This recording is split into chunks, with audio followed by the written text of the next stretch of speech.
If the world lives to see another century, please remember what Mothra did for you and the planet you live on. That's a quote from the Cosmo Fairy Girls in the Godzilla vs. Mothra 1992 film. Stated when Mothra was on the verge of destroying a meteorite that was headed toward the Earth. We see Mothra flying out into outer space with this objective.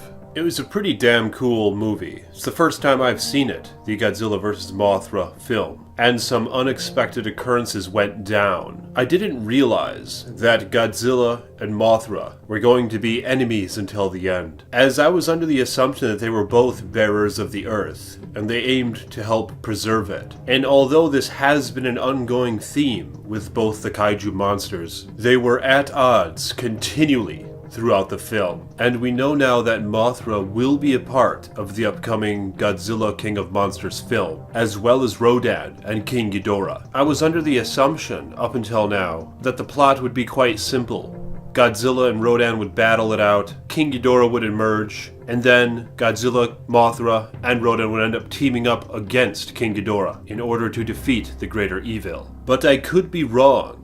Now I realize Godzilla has very much been a rogue monster throughout history, and I am even more so assured of this after seeing the Godzilla vs. Mothra film. So it makes me wonder, are they going to continually battle throughout the end of this film, never quite establishing a operative cooperation? We very well might get some epic battles in this upcoming film, potentially even an epic battle between Godzilla and Mothra alone, as Mothra proved to hold her ground in the aforementioned film. She really kicked the ass of Godzilla, especially when Batra teamed up with her. She was a very agile fighter, of which poses a massive threat, even toward Godzilla himself. Even in her larvae form, she was able to use her silken spray to wrap and immobilize Godzilla, and she had a knack for biting and clinging to her foes' tails. She also incorporates several bolt and beam weapons, and her poisonous yellow powder or pollen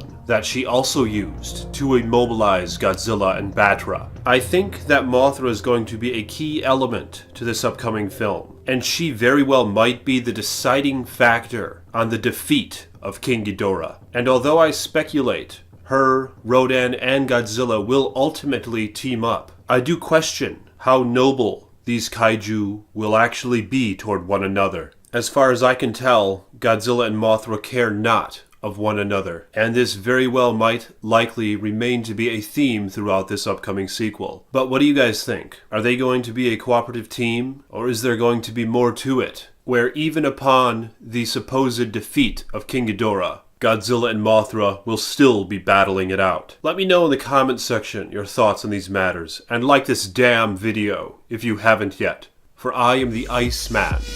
Peace be with you.